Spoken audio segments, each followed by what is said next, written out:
ప్రేమ కలిగిన మా తండ్రి, ఇప్పటివరకు తండ్రి గారి నోట ఎన్నో విలువైన సంగతులు తండ్రి మేము విన్నాం తండ్రి. విన్న ప్రతి మాటని హృదయంలో భద్రపరుచుకునే వారిగా మేము ఉండేలా సహాయం చేయండి తండ్రి. అలాగే మరికొన్ని మాటలు మీరు మా కోసం రాయించిన బైబిల్ గ్రంథం నుండి తండ్రి మేము పరిశీలిస్తుండగా మాకు జ్ఞానాన్ని దయచేయండి తండ్రి. మీ యొక్క మాటల్లోని విలువని గ్రహించి ఆ మాటల ప్రకారం అనుసరించి నడుచుకునే వారిగా మేము ఉండేలా సహాయం చేయండి తండ్రి. అలాగే చెప్పబోయే నాకు సమయోచితమైన జ్ఞానమును అనుభవం ప్రతి ఒక్కరికి ప్రతి ఒక్క మాటను అర్థం చేసుకునే జ్ఞానాన్ని దయచేయమని క్రీస్తు నామమున ఈ ప్రార్థన అడిగి వేడుకుంటున్నాం తండ్రి, ఆమెన్. కూడి వచ్చిన దేవుని పిల్లలందరికీ కూడా వందనాలు మరొకసారి. ప్రియులారా, చాలా కాలం అయినట్టుంది నాకైతే, వారం రోజులకే చాలా కాలం అయినట్టుంది. వారానికి ఒకసారి వచ్చిన వాళ్ళకి ఏమనిపించదులే, కానీ వారంలో అప్పుడప్పుడు క్లాసులకు వచ్చే వాళ్ళకి మాత్రం కొంచెం గ్యాప్ వచ్చినట్టు అనిపిస్తుంటుంది. అంతేనా? ఆదివారం వచ్చాం, మళ్ళీ ఆదివారం వచ్చింది. ఈ మధ్యలో ఎన్నిసార్లు ఏదో విధంగా వాక్యం క్లాసుల ద్వారా కలిసేవాళ్ళం ఏమండి? దగ్గర 4 రోజులు 3 రోజులు కలిసేవాళ్ళం. అందరూ బాగున్నారా? కనిపించట్లేదు అంటారా ఏమండి? మనిషి పైకి బాగున్నట్టు కనిపించినా లోన ఎన్నో బాధలు ఉంటాయి. కానీ దేవుని దగ్గరికి వచ్చేసరికి దేవుని వాక్యాన్ని ప్రేమించిన వాడైతే, దేవుని వాక్యాల్లోని భావాన్ని గ్రహించిన వాడు అయితే అవన్నీ కూడా మర్చిపోయి స్వచ్ఛంగా దేవుని వాక్యం వినగలరు. అందుకే బైబిల్ గ్రంథంలో కూడా అన్నీ విడిచిపెట్టేసి దేవుని వాక్యాన్ని నువ్వు అంగీకరించాలి సాత్వికముతో అని బైబిల్ గ్రంథంలో దేవుడు రాయించాడు. నిజంగా ఈ భూమి మీద మనం చూసుకుంటే ఎన్నో సందర్భాలలో మనుషుల గురించి ఇప్పుడు దాకా జయశాలి గారి నోట విన్నాం. ఏమని విన్నాం? పాముకి ఎక్కడ విషం? కొరల్లో విషం, తలలో విషం. తేలికి ఎక్కడ విషం ఏమండి? తోకలో విషం.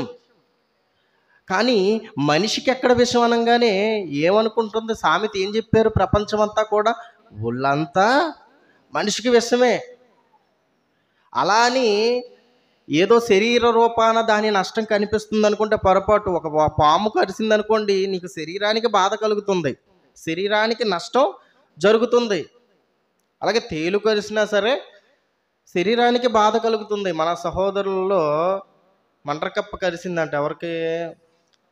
స్వరూపాల అమ్మగారికి తేలు. మండ్రకప్ప అంటే తేలేగా, పెద్ద తేలు, అవునా? కరిసింది అంటే ఎంత బాధ కలుగుతుంది. కొంతమంది పలకరించారు ఏమండి? అంటే అది కరిసినప్పుడు, అది కుట్టినప్పుడు చాలా బాధ కలుగుతుంది, వేదన చెందుతుంది. కొద్ది కాలానికి ఏమైపోతుంది? అది నయమైపోతుంది. కానీ ఒక మనిషి వల్ల, మనిషి మాట వల్ల బాధ కలిగితే అది నయం అవ్వడానికి కొన్ని సంవత్సరాలు పడుతుంది. అలాగే మనిషి కూడా ఈరోజు భూప్రపంచంలో ఎన్నో అనుభవిస్తున్నాడు. ఈ ప్రకృతిలో ఉన్న ఎన్నో వస్తువులు, ఎన్నో ఆహార పదార్థాలు, ఈ ప్రకృతిని బ్రతుకున్నంత కాలం కూడా మనిషి అనుభవిస్తూనే ఉన్నాడు తప్ప దీని వెనకున్న దేవుణ్ణి మనిషి గుర్తుపెట్టుకోవడం అనేది కనిపించదండి. అలాగే మనిషి జీవితంలో కూడా ఎన్నో ప్రమాదాలు ఎదురవుతూ ఉంటాయి. మనిషి జీవితంలో, అవునా? ఎన్నో ప్రమాదాలు, ఎన్నోసార్లు ఎన్నో యాక్సిడెంట్లలో గురైన వారు ఉంటారు, దాని నుంచి తప్పించబడిన వాళ్ళు ఉంటారు, ప్రాణాలతో కాపాడబడిన వారు ఉంటారు. కానీ ఇవన్నీ జరిగినా సరే మనిషి ఏంటి, ఇదిగో ఇన్ని జరిగింది అయినా నన్ను ప్రాణాలతో ఉంచాడంటే దీని వెనక దేవుడు ఉన్నాడు, దేవుడు నాకు ఈరోజు అనుగ్రహించాడు, అంతే కదండి. గత కాలంలో చూసిన వారిని ఈరోజు మనం చూడగలమా? గత కాలంలో ప్రాణాలతో ఉన్న వ్యక్తులే ఈరోజు మనకి ప్రాణాలతో కనిపించకపోయిన పరిస్థితి మనకి కనిపిస్తుంది.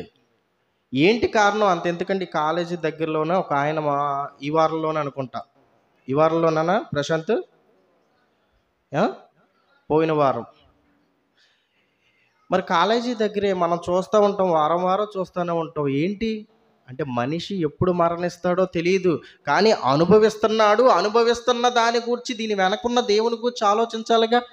చిన్న మేలు చేస్తేనే పక్కన మనిషి గురించి ఆలోచిస్తున్నాం. కానీ ఈరోజు మనుషుల మధ్య అది లేదు. కానీ ఒక జంతువును కనుక మనం ఒకసారి చూసుకున్నట్లయితే, వీడియో పెట్టినాను, ఒక జంతువు ఎటువంటి కృతజ్ఞత తనకు జరిగిన మేలు వల్ల ఎటువంటి కృతజ్ఞత చూపుతుందో కొంతమంది వీడియో తీసి పెట్టారు, ఒకసారి చూడండి. అది మనుషులన్న నీయే దప్పుతారేమో గాని మూగజీవాలు గట్ల కాదు. ఇగో గీ జింకకి ఎవడో బట్టెవాసుగాడు సంపుదామని బాణం దించిండు.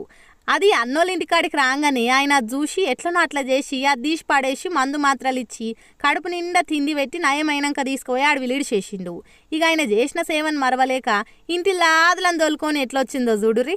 మొత్తం సైన్యమే ఎంటేసుకొని వస్తుంటదట. అప్పుడప్పుడు వచ్చినప్పుడల్లా జింకలన్నిటికీ తిండి పెట్టి దోలుతాడు. మన ఇంటికి వచ్చిన చుట్టాలన్నా కడుపులిని తీసం పెట్టుకొని మాట్లాడతారు కానీ నోర్లేని జీవాలు అవిటిని చూడురి ఎంత అమాయకంగా ఉన్నాయో. ఈ దునియాల మారుతున్న కాలానికి మనుషులు అధ్వానమవుతుర్రు, ప్రేమలు మాయమవుతున్నాయి కానీ పశువులతోని గట్ల లేదు అనుకుంటా మాట్లాడుతుర్రు. ఇది చూస్తున్న నెటిజన్లంతా. మీరేమంటారు? చూసారా? అందరికి వినిపించిందా? అందరికి కనిపించిందా? నిజంగా ఆలోచించండి. అక్కడ ఒక మాట కనిపించింది, మనుషుల్లో ప్రేమ అంటే ఏమైపోతుంది? రోజు రోజుకి మనుషుల్లో ప్రేమ పోతుంది. నిజంగా మేలు చేసినా సరే మనుషుల్లో ప్రేమ అయిపోతుంది. నాకు ఎందుకు మేలు చేస్తాడు, ఉత్తినే చేస్తాడా, అతనికి ఏదో అవసరం ఉంది నాతో. చూసారు ఎలా మారిపోయారు? కమర్షియల్ అంటారు దీన్ని, అంతే కదా. అతనికి ఏదో మేలు ఉంది, అతనికి ఏదో నా వల్ల జరగవలసింది ఉంది కాబట్టి నాకు మేలు చేశాడు, అంతే తప్ప నాకేదో మేలు చేయాలని నా మీదేదో ప్రేమతో కాదు. అతనికి ఏదో కోరుకుంది, నా వల్ల జరిగించుకోవాల్సింది ఏదో ఉంది అని ఆలోచిస్తున్నాడు తప్ప తనకు జరిగిన మేలుకు మాత్రం కృతజ్ఞత చెప్పేవాడుగా మనిషి లేడు. కానీ చూడండి, నోరు లేని జీవి ఫ్యామిలీతో వచ్చిందంట. మళ్ళీ అంటే ఏం చెప్పుంటుంది? ఇంటికి వెళ్ళి ఆలోచించండి, మన భాషలో ఆలోచిద్దాం. అమ్మా, నన్ను చంపడానికి ఒకడు బాణం వేశాడమ్మా, నన్ను ఒక ఆయన కాపాడాడు, రక్షించాడు, జాగ్రత్తగా చూసుకున్నాడు, రండమ్మ నీకు అతను చూపిస్తా అని తీసుకొచ్చి ఉండొచ్చా? ఆలోచించండి. ఫ్యామిలీ మొత్తాన్ని తీసుకొచ్చి చూపిస్తుంది, ఇదిగో ఇతనే నన్ను కాపాడాడని. అంతేనా? చూడండి, ఒక మూగ జీవానికి ఈరోజు ఎంత కృతజ్ఞత చేసిన చిన్న మేలుకి. కానీ ఈ భూమి మీద పుట్టిన మనిషి నిజంగా దేవుని ప్రేమ వల్ల బతుకుతున్నాడు. దేవుడు ప్రేమించి ఇచ్చిన వస్తువుల్లో ఉపయోగించుకుంటున్నాడు. దేవుడు ప్రేమించి ఇచ్చిన ఆహార పదార్థాలు తింటున్నాడు. నిజంగా ఎవరి కష్టం కాదు కదండి, ఎవరు దీన్ని తయారు చేయలేదు కదండి. దేవుని నుంచి వచ్చినవి దినదినము అనుభవిస్తున్న మనిషి మాత్రం కొంచెం కూడా దేవుని పట్ల కృతజ్ఞత లేకుండా బతుకుతున్నాడు. కొన్ని రోజులు చేసిన సేవకి ఒక జంతువు కృతజ్ఞత కలిగినట్టు మనకు కనిపిస్తుంది. కానీ మనిషికి ఏమైపోతుంది కృతజ్ఞత? ఆలోచించండి. కృతజ్ఞత కలిగి ఉంటున్నాడా దేవుని పట్ల? ఆ కృతజ్ఞతకు నేను దేవునికి ఏం చేయాలి? కృతజ్ఞతే లేని వాడికి ఇంకా దేవుడికి ఏం చేయాలి ఏం తెలుస్తుంది? అవునా? కృతజ్ఞత ఉంటే దేవునికి ఏం చేయాలి, ఎటువంటి కార్యాలు చేయాలి, దేవుని పట్ల నేను ఎలా ఉండాలి అన్న సంగతిని తెలుసుకోగలడు. కానీ ఒకవేళ మనకి గనక కృతజ్ఞత ఉంది అని మనం అనుకుంటే, ఉంది అని మనం చూపించాలనుకుంటే ఏం చేయాలో తెలుసా? దేవుని వాక్యాన్ని మనం వినాలి, దేవుని వాక్య ప్రకారం ఉండాలి, దేవుని వాక్యాన్ని ప్రకటించాలి. ఇంతే కదండి ఆయన చూపిన ప్రేమకి మనం చేయగలిగింది. అవునా? అలానే మనల్ని ఆయన ఏమన్నా అడిగేశాడా? పెద్దగా అడిగేశాడు ఏమన్నా? మనం ఇవ్వలేని, మనం చేయలేనివి మనం చేయగలిగినవే అడిగాడు. తండ్రి చూపిన ప్రేమకు కానీ, యేసు ఈ భూమి మీదకి వచ్చి ఆయన చేసిన ప్రాణత్యాగానికి కానీ ఆయన మనల్ని ఏమడిగాడంటే, ఇదిగో ఇది నలుగురికి తెలియజేయండి నేనున్నానని. అని క్రైస్తవులకి దేవుడు ఎప్పుడో సెలవిస్తే ఈ భూమి మీద క్రైస్తవులుగా మారిపోయిన వారు ఎలా మారిపోయారో తెలుసా? ఒక్కొక్కరికి ఒక్కొక్క ఈ బైబిలు. ఏమండి, క్రైస్తవులకి ప్రామాణిక గ్రంథం ఏంటి? బైబిల్ గ్రంథం. ఈ బైబిల్ మీద సరైన అవగాహన లేదు క్రైస్తవులకి. ఇది అశ్రద్ధ కాదా? ఏ బైబిల్ అయితే ఏంటంటే బైబిల్ ఎన్ని ఉన్నాయి అంటారేమో. బైబిళ్ళు ఈరోజు భూమి మీద ఉన్నవే అన్నిటిలోని ఏ గ్రంథాలు ఉన్నా ఈ బైబిల్లోనే కొన్ని రకాల బైబిళ్ళు చేసుకున్నారు చాలామంది. వీటిని బట్టి కొంతమంది మాట్లాడుతున్నారు, ఇదిగో మీ గ్రంథమే మనిషికో గ్రంథం వాడతారు. మనిషికో గ్రంథం వాడుతున్నప్పుడు ఇదిగో అతను చెప్పింది ఇతను చెప్పడు, ఇతను చెప్పింది అతను చెప్పడు, మీరే ఇలా మారిపోయారు. ఇన్ని బైబిళ్ళు ఉండగా ఏ బైబిల్ వాస్తవమని ఎంతోమంది మత ఛాందస్తవాదులు మాట్లాడుతున్నారండి. నిజంగా వాళ్ళ నోర్లు మూయించాల్సిన బాధ్యత ఎవరిదే?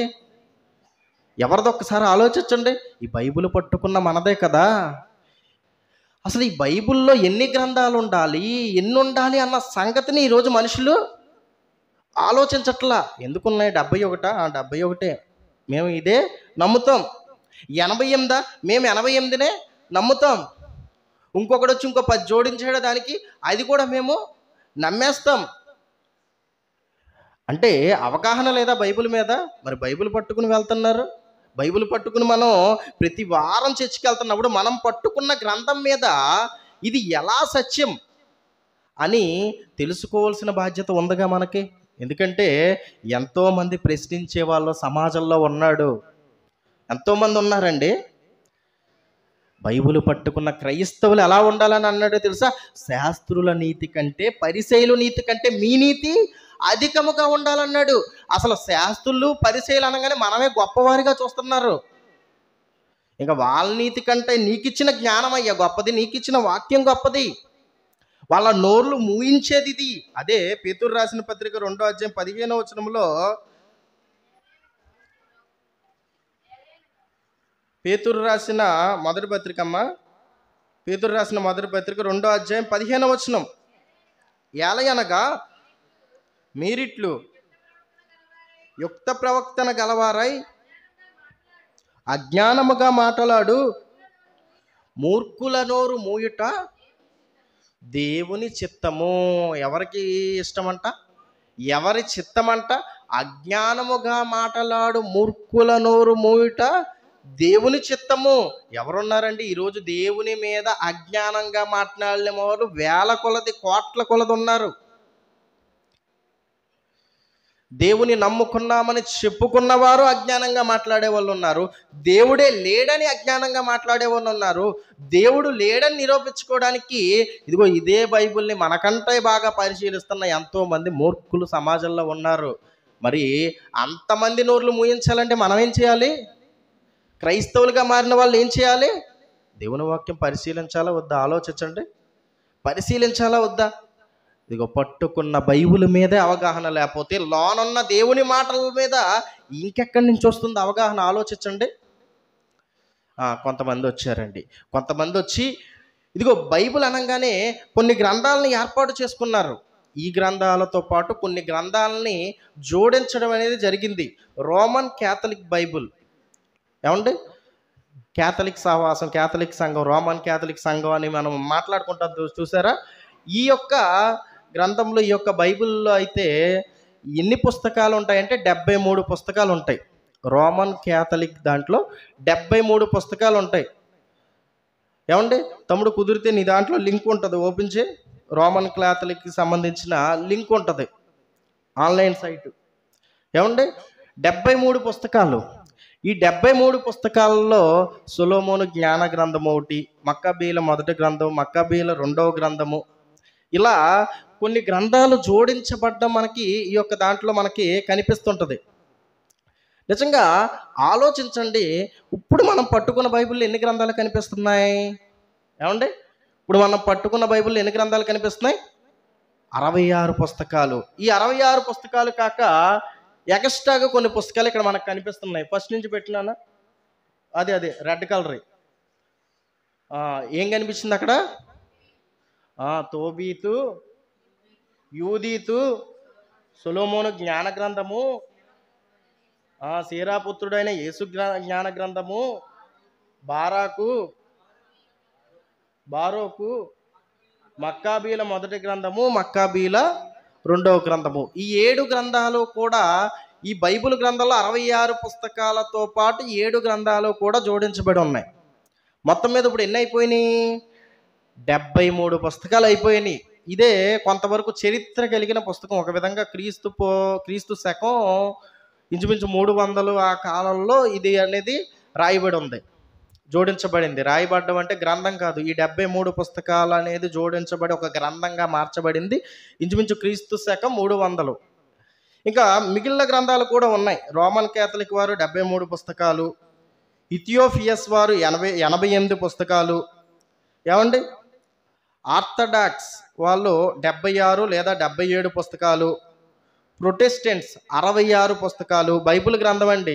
ఈ డినామినేషన్లు రోమన్ క్యాథలిక్ అని, ఏమండి ఇథియోపియస్ అన్న పేరు బైబిల్ గ్రంథంలో మనకి కనిపిస్తుంది. ఆర్థడాక్స్ అని వీళ్ళు వర్షన్స్గా విడగొట్టుకుని ఇదిగో మాకు సంబంధించిన బైబిల్ గ్రంథం ఇది. ఈ గ్రంథంలో ఈ బైబిల్లో ఉన్న 66 పుస్తకాలు కాక కొన్ని గ్రంథాలను మేము జోడించుకుంటామని కొన్ని గ్రంథాలను జోడించుకోవడం మనకి కనిపిస్తుంది. అలాగే ఇథియోపియస్ తెహోడా అనే ఇంకొక వర్షన్కి చెందిన వారు 81 పుస్తకాలు గల బైబిల్ వీళ్ళకి కనిపిస్తుంది. ఇప్పుడు ఇక్కడ ఎన్ని బైబిళ్ళు వచ్చేసినాయి మనకు ఆలోచించండి. పాఠం పేరు ఎవరైనా విన్నారా? ఎవరైనా గ్రూప్లో పెట్టాను, ఎవరైనా చూసారా? ఏంటి పాఠం పేరు? 66 పుస్తకాల గల బైబిలే నిజమైన దైవ గ్రంథం. ఎలా 66 అన్న సంఖ్య ఎలాగా మనం ఒప్పుకోవాలి? ఇంకొకరు వచ్చి సొలొమోను జ్ఞాన గ్రంథం అది తీసేయగలమా మనం? లేకపోతే యేసు జ్ఞాన గ్రంథం ఉంది అది తీసేయగలమా మనం? ఆలోచించండి. ఇక మిగిలిన గ్రంథాలంటే ఎవరొకరు రాశారు అనుకోవచ్చు, అవునా? మరి సొలొమోను జ్ఞాన గ్రంథం, సొలొమోను గారు ఉన్నారుగా బైబిల్ గ్రంథంలో. యేసు జ్ఞాన గ్రంథం అని ఉంది.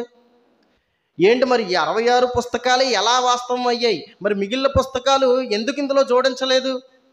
ఇవన్నీ ఎందుకండి? ఆ ఫైనల్ సంఖ్య 88 వచ్చింది, అవునా? అన్నిట్లో ఎక్కువ సంఖ్య 88 వచ్చింది. 88 జోడిచ్చేస్తే అన్నీ ఉంటాయిగా, ఇది లేదు అనడానికి ఉండదు. 88 జోడిచ్చేస్తే బాగుంటుందిగా. మరి 88 ఎందుకు జోడించలేదు? కొంతమంది మాత్రమే ఎందుకు వాడుతున్నారు? ఇప్పుడు మనం వాడే బైబిల్ ఏంటి? ప్రొటెస్టెంట్స్ వాడే బైబిల్. ప్రొటెస్టెంట్స్ ఏమండి 66 పుస్తకాల కల బైబిల్ గ్రంథం ఇది. నిజంగా మరి ఇప్పుడు ఇన్ని బైబిళ్ళు ఉన్నప్పుడు ఇప్పుడు ప్రశ్నించడం తప్ప రైట్? ఆలోచించండి. దేవుడు తెలియనివాడు, దేవుని వాక్యం తెలియనివాడు ప్రశ్నించడం తప్ప రైటా? ఒక్కసారి ఆలోచించండి. రైటే అనిపిస్తుంది కదా. మరి ప్రశ్నించే విధంగా మనం ఎందుకు ఉండాలి క్రైస్తవులుగా మారిన వారు? మరి ప్రశ్నకి సమాధానం మన దగ్గర ఉండాలిగా. ఎక్కడైనా బైబిల్లో ఉందా 66 అని?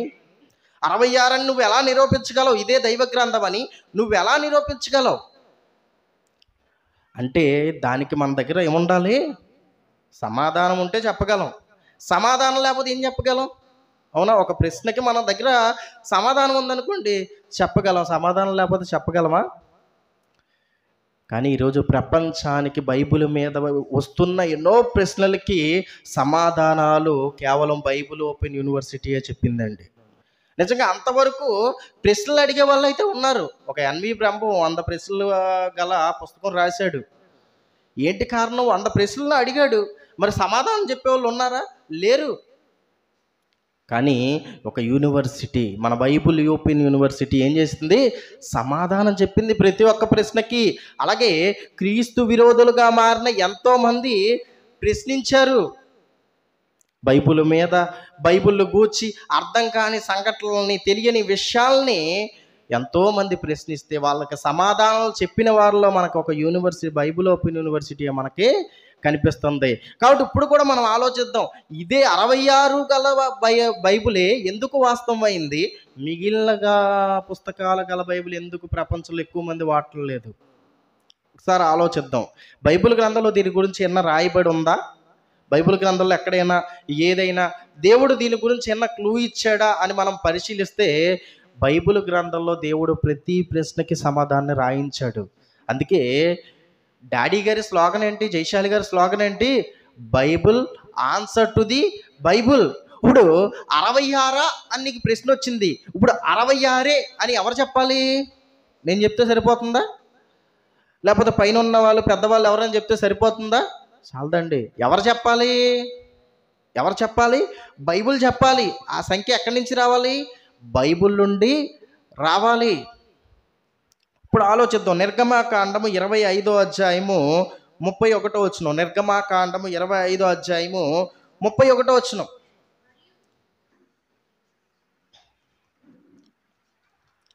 నిర్గమాకాండము 25వ అధ్యాయము 31వ వచనం. మరియు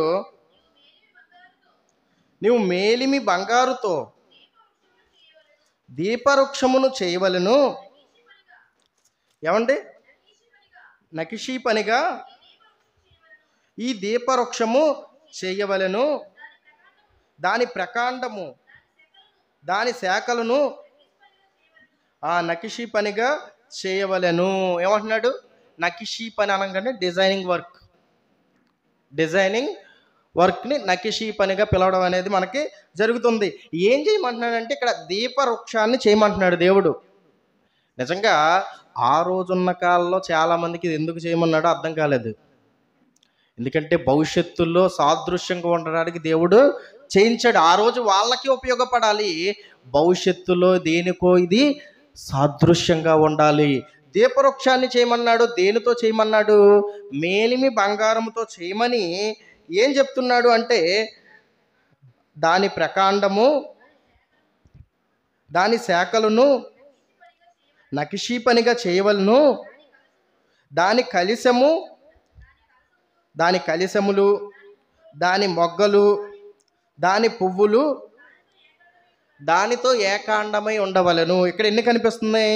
దాని కలిశాలు ఒకటి కనిపిస్తుంది, దాని మొగ్గలు రెండో భాగం కనిపిస్తుంది, దాని పువ్వులు. ఇప్పుడు ఇక్కడ ఎన్ని కనిపిస్తున్నాయి? మనకి 3 కనిపిస్తున్నాయి. కలిశాలు అంటున్నాడు. కలిశాలు 1, పువ్వులు 2, మొగ్గలు 3 భాగాలు మనకు కనిపిస్తున్నాయి. ఒకసారి కలిశం బొమ్మ అమ్మ ప్రశాంత్. ఒకసారి కలిశం అనగానే ఎక్కడి నుంచి వచ్చింది ఈరోజు చాలా మందికి తెలియదు. ఈ కలిశం చూడంగానే ఎవరిదో అనుకుంటాం మనం, అవునా? కలసం, క్షమించాలి, కలసం. ఈ కలసం చూడంగానే ఎవరిదో అనుకుంటాం. ఎక్కడి నుంచి వచ్చింది అనుకున్నారు? ఆలోచించండి. ఎక్కడుంది ఈ మాట మనకి? బైబిల్ గ్రంథంలో. ఈరోజు ప్రపంచంలో చాలామంది అనుసరిస్తున్నవన్నీ ఎక్కడికి తెలుసా? పాత నిబంధన కాలంలో ఇశ్రాయేలుకు దేవుడు ఇచ్చినవే ఈరోజు చాలామంది అనుసరిస్తున్నారు. ఈ రోజుకి అవి దేవుడు కొట్టేసినా, అవి వాస్తవం కాదని చెప్పినా ఈ రోజు కొంతమంది అనుసరిస్తున్నాడు. కానీ ఇది చూడంగానే మనకు అర్థం అవ్వాలి. ఏమండి? కలశం అనగానే ఏం కనిపించింది మనకి? కలశం అనగానే కలశం ఒకటి కనిపించింది, పువ్వు ఒకటి కనిపించింది, ఏమండి, మొగ్గు ఒకటి కనిపించింది. కానీ ఇక్కడ చూస్తే కొన్ని చేంజెస్ జరిగినాయి. ఏంటి? కలశం బాగానే ఉంది, కానీ పువ్వు దగ్గర ఆకులు వచ్చాయి, మొగ్గ దగ్గర కొబ్బరికాయ వచ్చింది. అర్థమైందా? అంటే కొన్ని డిఫరెన్స్ అనేది జరిగింది. కానీ అప్పుడే దేవుడు చెప్పింది వీళ్ళకేంటి?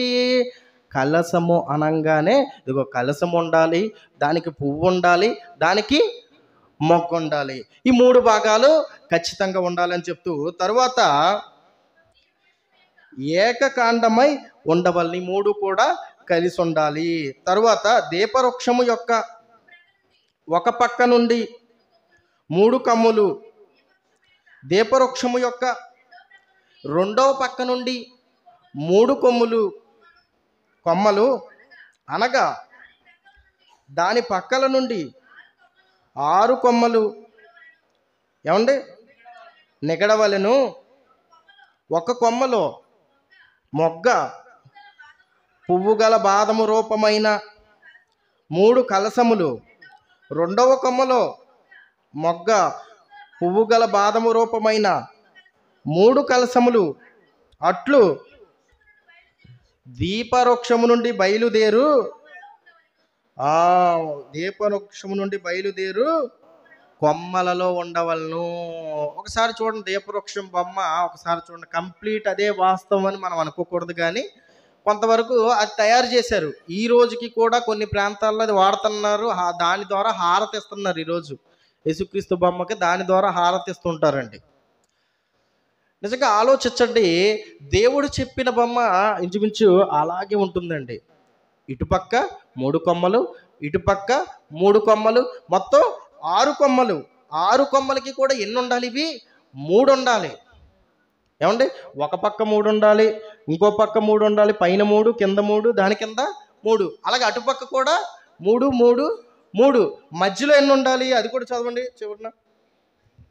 మరియు దీపవృక్ష ప్రకాండములో బాదము రూపమైన 4 కలశములు, వాటి మొగ్గలును వాటి పువ్వులను ఉండవలెను.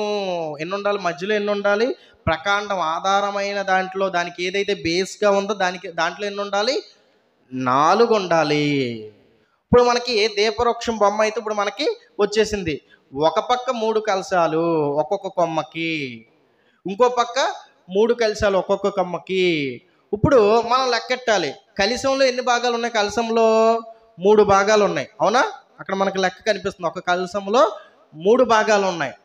ఇప్పుడు మనం లెక్కెట్టగలిగితే ఒక కొమ్మకి 3 కలశాలు ఉన్నాయి. 3 3 ఎంత? 9, అవునా? 9గా? కరెక్టేనా? 9. ఇప్పుడు ఒక పక్క ఎన్ని ఉన్నాయి కొమ్మలు? 3 కొమ్మలు ఉన్నాయి. 3 3 9, 9 3 ఎంత? 27.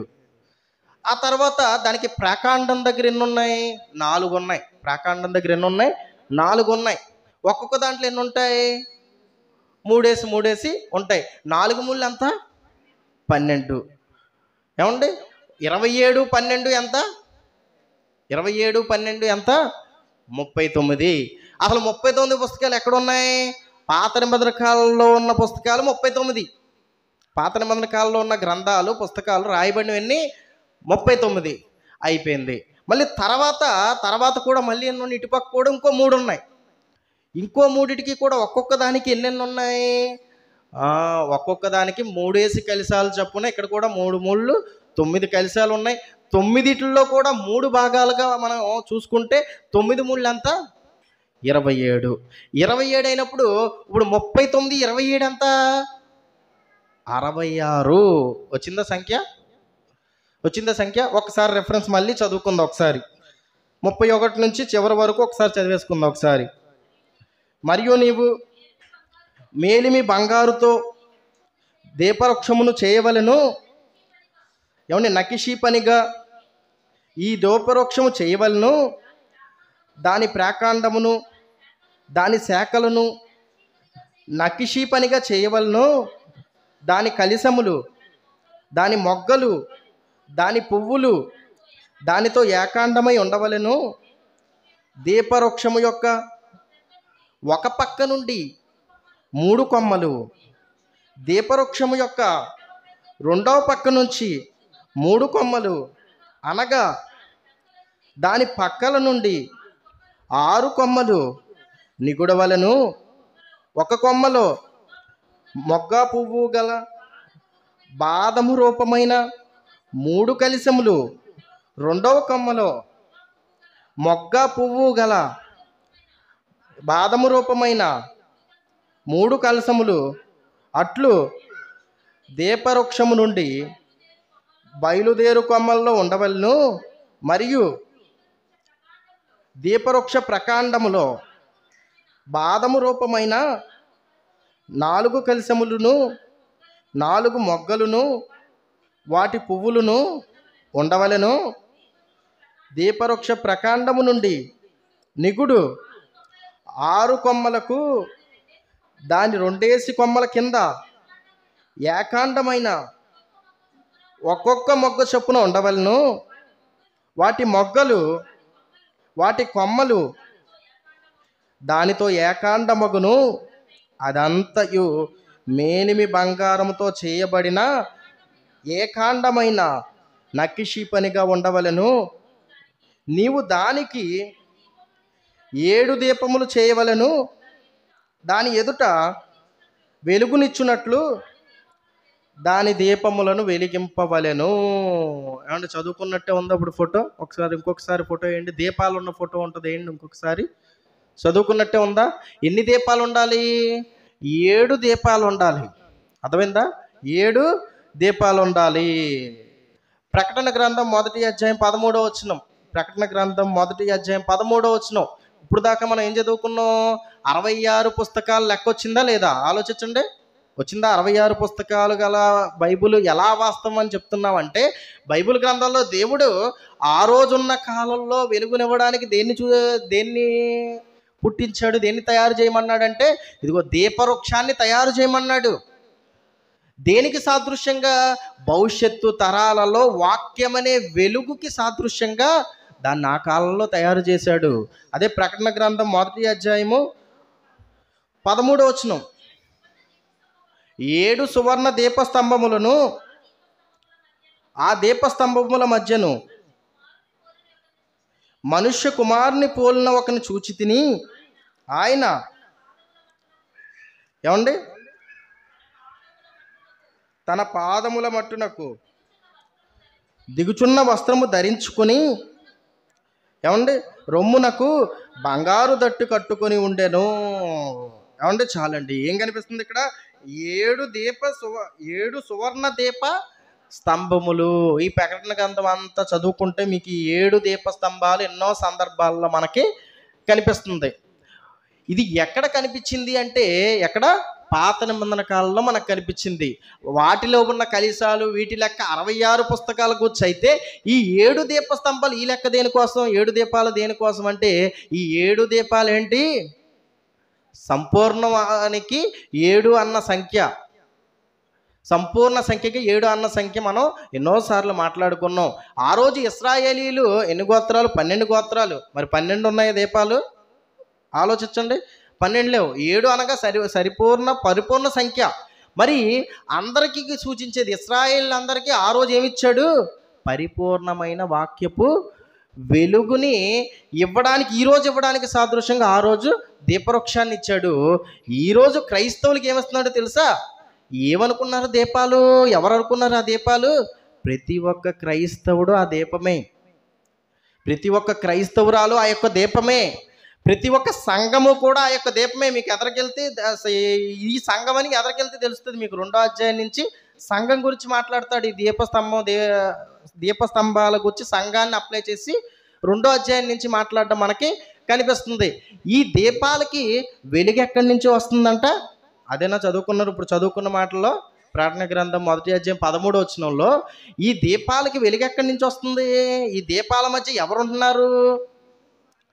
యేసుక్రీస్తు వారు, మనుష్య కుమారుడు. అదే 2వ పేతురు గ్రంథము, పేతురు రాసిన 2వ పత్రిక 1వ అధ్యాయము 18వ వచనం. పేతురు రాసిన 2వ పత్రిక 1వ అధ్యాయం 18వ వచనం. మేము ఆ పరిశుద్ధ పర్వతము మీద ఆయనతో కూడా ఉండిన వారమై ఆ శబ్దము, ఆకాశం ఎక్కడి దాకా విన్నారు? ఆకాశము దాకా వింటిమి. మరియు ఇంతకంటే స్థిరమైన ప్రవచన వాక్యం మనకున్నది. తెల్లవారు వేకువ చుక్క మీ హృదయములో ఉదయించు వరకు ఆ వాక్యము చీకటి గల చోటున వెలుగిచ్చు దీపమైనట్టున్నది. ఏది వెలిగిచ్చేదంట? ఈరోజు మనిషిని ఏది వెలిగించేది? మనిషి వెలగాలంటే దేవుని మాట అండి. మనిషిని వెలిగించేది దేవుని మాట. ఎవరో తెలుసా ఆ వెలుగు? యేసుక్రీస్తు. ఎన్నోసార్లు చదువుకున్నాం మనం. యేసుక్రీస్తు అనే వెలుగు ద్వారా, ఆయన ద్వారా 66 పుస్తకాల కల బైబిల్ గ్రంథము ఈ ప్రపంచంలో ఉన్న ప్రతి ఒక్కరిని వెలిగించడానికి దేవుడు ఈ భూమి మీదకి పంపించాడు. ఆయన తప్ప ఎవరు యోగ్యుడు లేడని మనం ప్రకటన గ్రంథంలో చదువుకుంటాం. అంటే 66 పుస్తకాలైనా మరి 88 చదువుతున్నారు. అలాగే ఇదే బైబిల్ గ్రంథంలో లవదోకీలకు రాసిన పత్రిక ఉంటుంది. కొలసీ పత్రిక చివరిలో లవదోకీలకు రాసిన పత్రిక మనకి కొలసీ పత్రిక చివరిలో కనిపిస్తుంది. మరి ఇప్పుడు ఆలోచించండి, ఎందుకు 66తో ఆగిపోయినాయి? మరి ఆ గ్రంథాల పరిస్థితి ఏంటి అంటే, ఏమంటే ఆ గ్రంథాలలో కొన్ని గ్రంథాలు మనుషుల చరిత్రల గూర్చి రాయబడిన గ్రంథాలు ఉన్నాయి. అర్థమైందండి? కొన్ని గ్రంథాలు మనుషుల చరిత్రల గూర్చి రాయబడి ఉన్నాయి. కొన్ని గ్రంథాల్లో ఉన్న మాటలు ఇందులో కూడా ఉన్నాయి. ఇందులో ఉన్నవి అందులో ఉన్నవి ఒకటే. అంటే మనుషుల చేత జోడింపబడిన గ్రంథాలు ఈ 66 పుస్తకాలలో లేవు, కానీ ఎందులో ఉన్నాయి? 88 అన్న పుస్తకాల్లో వాళ్ళకి నచ్చిన వాళ్ళ గ్రంథం ఉంది. అలెగ్జాండర్ గురించి ఉంది ఏదో గ్రంథము. ఇందాక ఈ గ్రంథాల్లో గ్రంథం తీసి చదివితే అలెగ్జాండర్ గురించి ఉంది. ఏమండి ఆలోచించండి. అందుకే ఇదిగో బైబిల్ గ్రంథం 66 పుస్తకాలు కలిగిందే నిజమైన దైవ గ్రంథం. ఇదే ప్రొటెస్టెంట్లు ఈరోజు మనం అందరం ఎక్కువ శాతం ప్రపంచవ్యాప్తంగా వాడే గ్రంథం ఏంటి? ఈ 66 పుస్తకాల కల్లా బైబిల్ గ్రంథమే. ఈ గ్రంథమే వెలుగునిచ్చేది. పాత నిబంధన కాలంలో వెలుగుని సాదృశ్యంగా ఈ దీపవృక్షాన్ని తయారు చేశాడు. కొత్త నిబంధన కాలం వచ్చేసరికి ఇంకొక మాట చూసుకుందాం. యోహాను సువార్త 1వ అధ్యాయం 9వ వచనం. యోహాను సువార్త 1వ అధ్యాయం 9వ వచనం. నిజమైన వెలుగు ఉండెను, అది లోకములోనికి వచ్చుచు ప్రతి మనిషిని వెలిగించుచున్నది. ఏమంటున్నాడు? నిజమైన వెలుగు ఉన్నది, అది లోకములోనికి వచ్చుచు ప్రతి మనిషిని వెలుగునిచ్చుచున్నది. అంటే అబద్ధమైన వెలుగు ఉందా? ఏమండి ఈరోజు మనం లైట్ వేస్తే వెలుగు వస్తుంది, దీపం వెలిగిస్తే వెలుగు వస్తుంది, అవునా? కానీ ఈ వెలుగు కన్నా నిజమైన వెలుగు ఏంటో తెలుసా?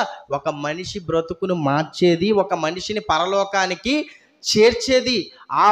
ఆ విధంగా మనిషిని ఏదైతే మారుస్తుందో అదే నిజమైన వెలుగు. అలాగే ఏది మారుస్తుంది? దేవుని వాక్యం అండి. ఎంతోమందిని మారుస్తుంది. ఈ రోజుకి కూడా ఎంతోమంది మనసుని మారుస్తుంది దేవుని వాక్యం. అందుకే అంటున్నాడు, నిజమైన వెలుగు ఏంటో తెలుసా? దేవుని వాక్యం. మరి దేవుని వాక్యంతో వెలిగిన వారు, వెలిగింపబడిన వారు ఏమవ్వాలి? అవునా? దీపాలు అనగానే ఏమని చెప్పుకున్నాం? సంఘం దీపం అని చెప్పుకున్నాం. అలాగే ఎవరైతే దేవుని వాక్యం విని దేవుని ద్వారా ఆయన మాటలు విని మారతారో వాళ్ళ కూడా ఏంటి? వాళ్ళు కూడా దీపమే. వెలుగునిచ్చు దోచుల వలె ఉన్నాడు బుద్ధిమంతులు లోకమందు వెలుగునిచ్చు జ్యోతుల వలె ఉన్నాడు అని రాయించాడు కదండి దానియేలు గ్రంథంలో చివరిలో. అయితే ఇప్పుడు వెలుగునిచ్చేది ఎక్కడ ఉండాలి? వెలుగునిచ్చే సంఘమే కానీ వెలుగునిచ్చే వ్యక్తే కానీ ఎక్కడ ఉండాలి? అది కూడా చెప్తున్నాడు బైబిల్ గ్రంథంలో. మార్కు సువార్త 4:21. మార్కు సువార్త 4:21. మరియు ఆయన వారితో ఇట్లనెను, దీపము దీపస్తంభం మీద నుంచబడుటకే గాని కొంచెము కిందనైనను మంచము కిందనైనను ఉంచబడుటకు తేబడదు కదా. ఏమంటున్నాడు? దీపం ఎక్కడ ఉండాలి? ఏమండి, దీపవృక్షం చేయించాడు కదండి పాత నిబంధన కాలంలో. ఎక్కడ ఉండాలి అది? మంచం కిందో కొంచెం కిందో.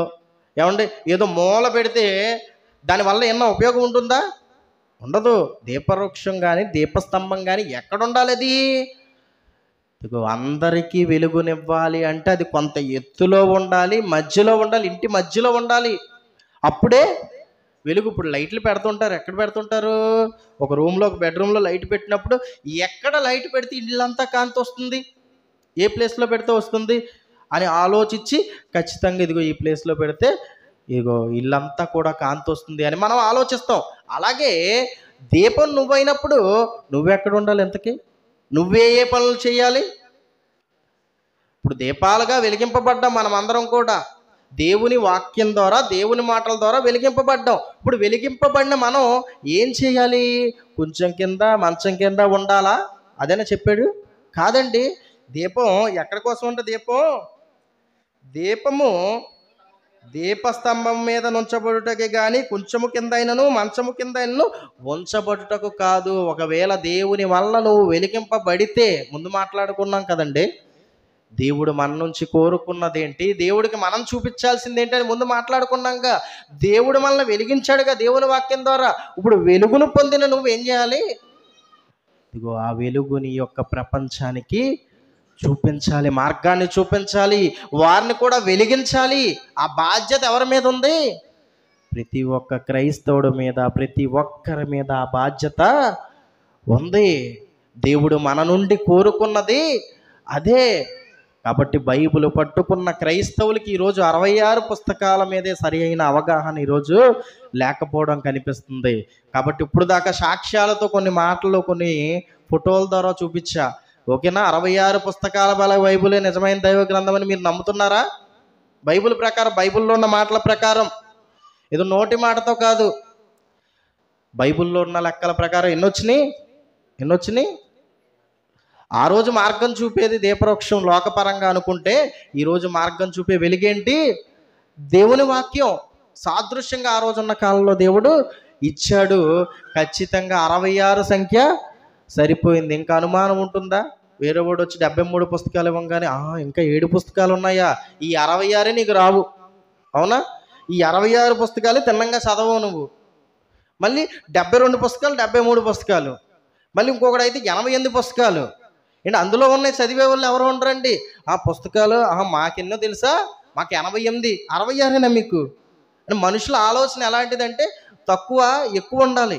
ఎంత ఎక్కువ ఉంటే అంత గొప్ప అనుకుంటాడు మనిషి. కాదండి, ఈ 66 పుస్తకాలలో మనల్ని పరలోకానికి చేర్చే ఎన్నో విలువైన సంగతులు ఉన్నాయి, ఎన్నో గూఢమైన వాక్యాలు ఉన్నాయి. నిజంగా ఇప్పుడు చదువుకున్నాం కదండి దీపవృక్షం గురించి. ఎప్పుడో చదువుకుని ఉంటాం మనం. ఆలోచిస్తాం ఇలాగా ఎన్ని మాటలు ఉన్నాయి దేవుడు. ఇలాంటి మాటలు బైబిల్ గ్రంథం అంతా కూడా ఇలాంటి మాటలే ఉన్నాయి. నువ్వు ఆలోచించి ఈ సమాజానికి తెలియజేసి ప్రతి ఒక్కరి ప్రశ్నకి కూడా సమాధానం చెప్పేవాడిగా మారాలి అంటే ఏం చేయాలో తెలుసా? ఈ బైబిల్ గ్రంథాన్ని పరిశీలించాలి. కళ్ళు మూసుకొని ప్రార్థన చేసుకుందాం. ప్రేమ కలిగిన మా తండ్రి, ఇప్పటి వరకు తండ్రి కొన్ని తండ్రి విలువైన సంగతులు తండ్రి మేము విన్నాం తండ్రి. విని వదిలేసేవారుగా కాక విన్న ప్రతి మాటను గురించి ఆలోచించి అనుసరించేవారుగా మేమందరం ఉండేలా సహాయం చేయమని ఎన్నో మాటలు తెలియజేశాను తండ్రి. ప్రతి ఒక్కరూ కూడా జ్ఞాపకం ఉంచుకోవాలి, విలువైన సంగతులని గ్రహించాలి తండ్రి. క్రీస్తు నామమున ఈ ప్రార్థన అడిగి వేడుకుంటున్నాం తండ్రి. ఆమేన్.